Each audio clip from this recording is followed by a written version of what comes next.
नाम राशिद जहीर है और आप देख रहे हैं ऑनलाइन न्यूज़ इंडिया। तुर्की की एक फर्म ने इंग्लैंड के जरिए हमारे गृह मंत्री अमित शाह जी को और हमारे सेना अध्यक्ष नरवाने जी को गिरफ्तार करने की मांग की है।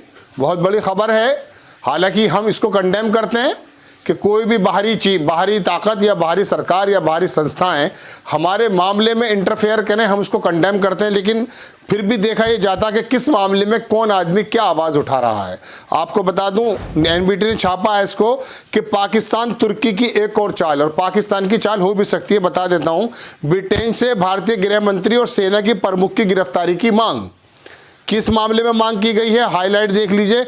कश्मीर में हर तरह से मुंह की खा चुके पाकिस्तान ने अब भारत को फंसाने के लिए एक और चाल चली।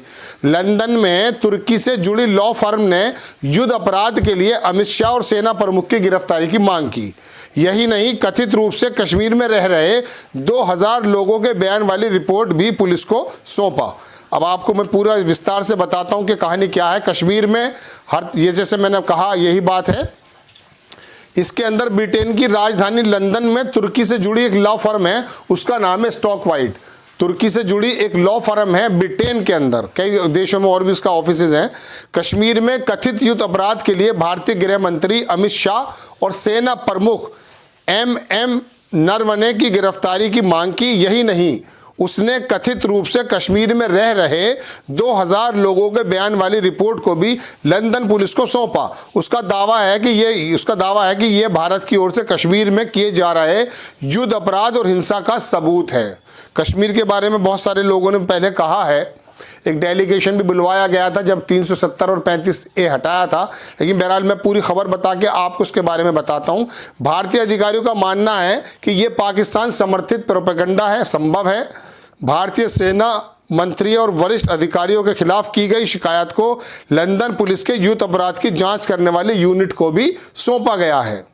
आप समझ लीजिए, तुर्की की एक लॉ फर्म है जो इंग्लैंड में है, वहां पर उसने कश्मीर से 2000 लोगों के बयान वाली एक रिपोर्ट वहां के पुलिस को सौंपी है और उसमें हमारे गृह मंत्री और हमारे सेना अध्यक्ष के बारे में गिरफ्तारी की बात कही है। लॉ फर्म ने लंदन पुलिस से कश्मीर में कथित भारतीय अपराधों की जांच करने की मांग की। इस बीच एक भारतीय सूत्र ने कहा कि यह लॉ फर्म तुर्की के अधिकारियों से जुड़ी हुई है और पाकिस्तान की ओर से काम कर रही है। भारतीय अधिकारी ने यह भी कहा कि ब्रिटेन के किसी प्राधिकरण ने उनसे कोई शिकायत नहीं की। ब्रिटेन के कोई सरकारी, गैर सरकारी किसी एनजीओ ने कोई शिकायत उनसे अभी तक नहीं की। भारतीय उच्चायोग में संपर्क भी नहीं किया। अधिकारियों ने कहा कि रिपोर्ट का जवाब देना मूर्खतापूर्ण है। इस रिपोर्ट में कथित नरसंहार, मानव अधिकार उल्लंघनों का जिक्र है। लेकिन पाकिस्तान की ओर से बढ़ावा दिए जाने वाले सीमा पार आतंकवाद से पूरी तरह से शांत है। यानी कि पाकिस्तान से जो आतंकवाद में बढ़ोतरी होती है उसमें तो रिपोर्ट में कुछ कहा नहीं गया है। लेकिन कश्मीर के अंदर जो भी कुछ है उसको एक बना करके शगुफा उसको पेश किया गया है। जिस law firm stock white international ने यह याचिका दाखिल की है उसके इस्तांबुल, लंदन में कार्यालय है। यह लॉ फर्म इस्लामिक कानूनों में विशेषज्ञता रखती है। इसका तुर्की से बढ़िया संपर्क है। आगे देखिए, इस फर्म का दावा है कि उसकी कानून के दायरे में रहते हुए एक जांच यूनिट जो जनहित से जुड़े मामलों की जांच करती है। लॉ फर्म ने एक बयान में कहा उसने अपनी रिपोर्ट इंडिया वॉर क्राइम इन कश्मीर को मेट्रोपॉलिटन पुलिस के युद्ध अपराध यूनिट को सौंपा है। कौन सी रिपोर्ट है वो? इंडिया वॉर क्राइम इन कश्मीर को कहां पर सौंपा है? मेट्रोपॉलिटन पुलिस लंदन में युद्ध अपराध को सौंपा है। हमने कश्मीर में अपराधों के लिए भारत के गृह मंत्री और सेना प्रमुख के अरेस्ट करने की मांग की है।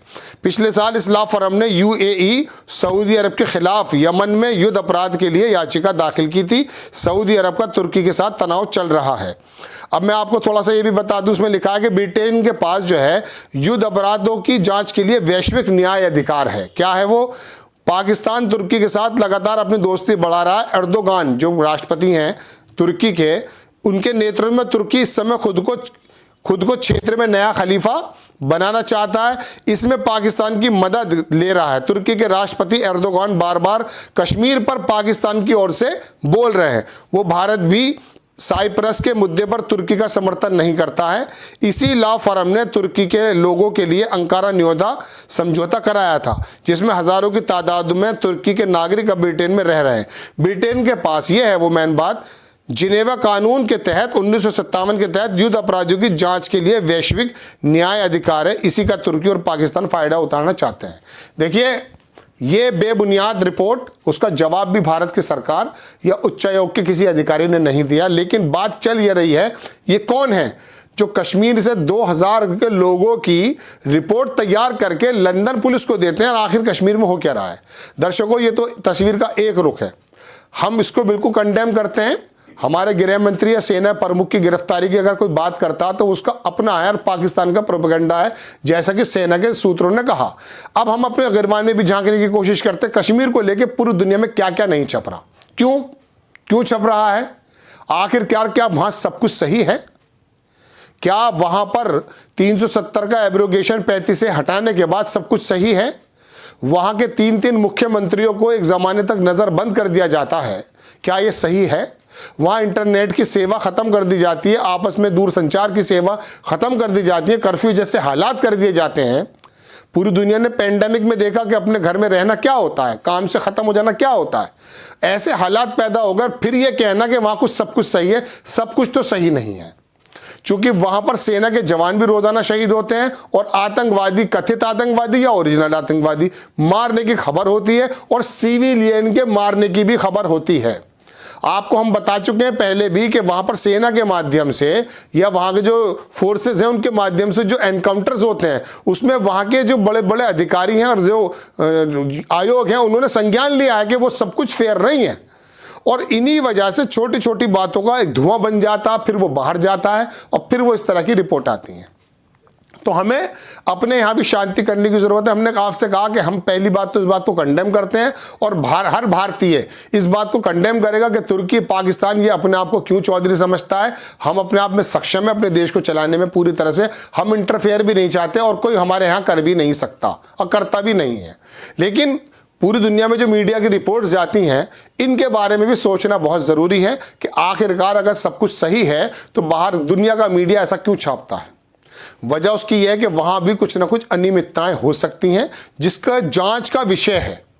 आखिरकार वहां कश्मीरी किन हालातों में रह रहे हैं ये पूरी दुनिया भी जानती है। और रिपोर्टर्स की बात सुन लीजिए, जर्नलिज्म की बात सुन लीजिए, गोदी मीडिया के एंकर्स तो बिल्कुल चुप हैं। अगर कोई इंडिपेंडेंट बोलने की कोशिश करेगा तो उसके खिलाफ भी बात हो सकती है और होती है। तो इसलिए बहुत संभल कर बोलना पड़ता है। लेकिन एक तरफ जहां रिपोर्ट का खंडन हर एक भारतीय करेगा, कंडेम करेगा, वहां दूसरी तरफ यह भी जरूरत है कि कश्मीर के अंदर, जम्मू कश्मीर के अंदर वैली में यह भी देखा जाए कि किस तरह का अगर जुल्म हो रहा है तो वो उससे रोका जाए। आपको खबर कैसी लगी अपनी राय कमेंट्स बॉक्स में जरूर दीजिएगा। चैनल को सब्सक्राइब कीजिए, शेयर कीजिए। नेक्स्ट टाइम किसी खबर के साथ आता हूं, तब तक के लिए जय हिंद। इस खबर को अभी लाइक करें, शेयर करें, अभी चैनल को सब्सक्राइब करें और घंटी जरूर दबाएं।